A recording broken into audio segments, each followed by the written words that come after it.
Welcome back to another video. Today we are taking the R7 for a ride and yap, and we're going to be talking about the top 3 things that are the worst things about the motorcycle community. Let's go.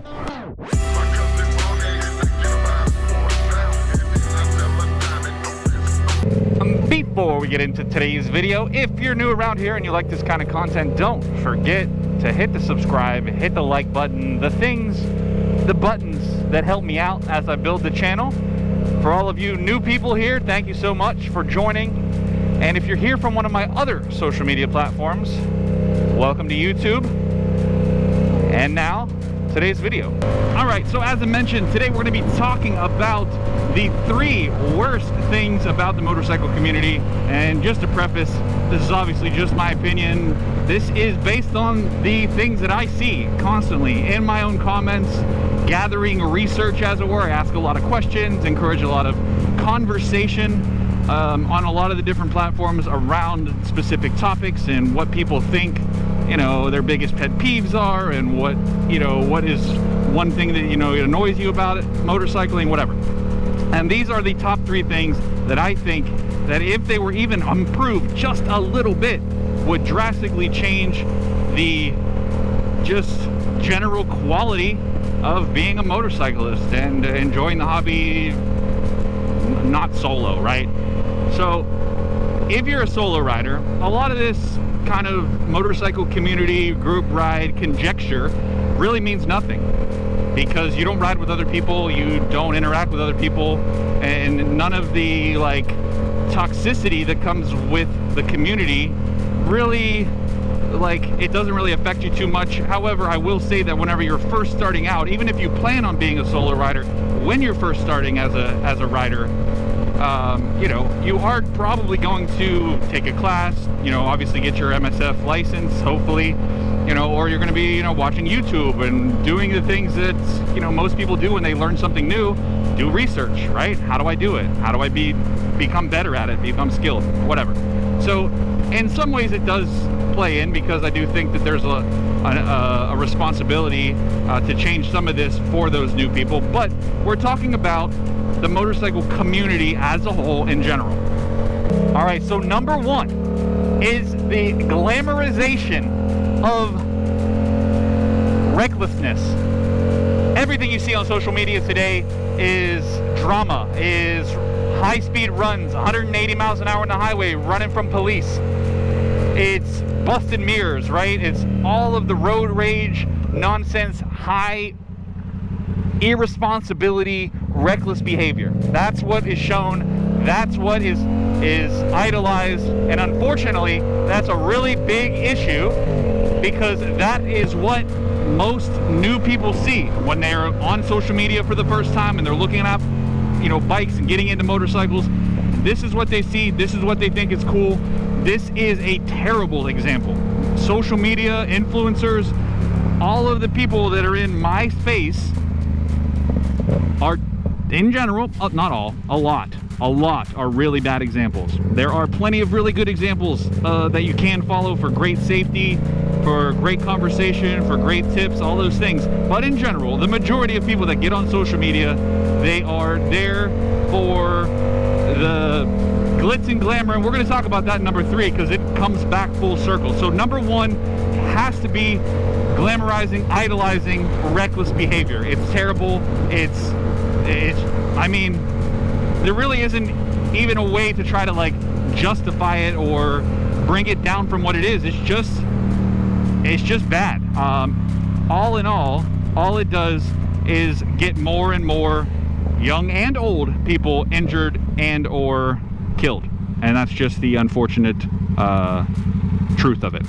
Number 2 is the age-old gatekeeping and elitism that happens rampantly through the motorcycle community. It's the classic Harley guys, cruiser guys hate sport bike riders, vice versa. The dirt track people, they think if you don't ride dirt, you're not a real motorcyclist, you don't have the skills. The track guys are some of the worst. They think if you have never been on a track, you can't possibly be as skilled as some other people. The splits, the division, the unnecessary hating on one specific group versus the other. The superiority complexes, the egos, right? Motorcycling is fueled by ego. And unfortunately, that causes division. We're all enjoying the sport. True motorcyclists love every time a bike. They ride whatever has two wheels, even if they have a specific preference. And they don't judge or hate on other people for choosing to ride what they like. The 1000cc guys that laugh at their friends and other new riders for starting out on something small, something comfortable. I mean, again, your ego, your IQ, your mentality, it's childish, it's irresponsible, and at the end of the day, again, it's bad for the community because it equals things that are unsafe. When you're peer pressured, the new riders coming in, they're going to be less likely to get something that is comfortable for them, that is safe, that they're going to be able to learn properly on, and that leads to accidents, which leads to death, right? So if we're trying to mitigate the already dangerous sport that this is, all of these things that we're talking about need to be quelled. We need to somehow come together and make everything safer. Encourage being safe, encourage training, encourage getting a bike that suits you, that fits, right? All of these things.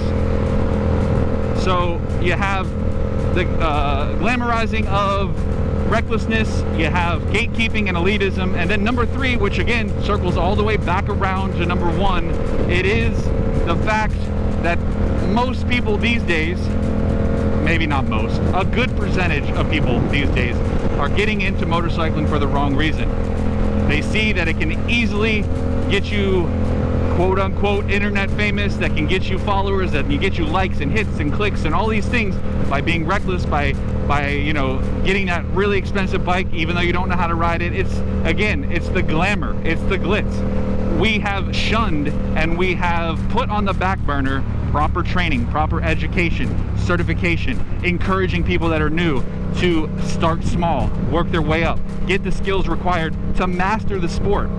Again, this is not a walk in the park sport. This is something that is incredibly serious. It is very dangerous already as it is.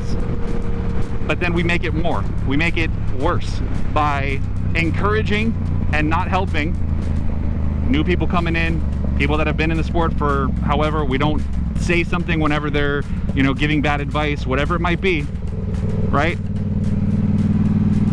It has to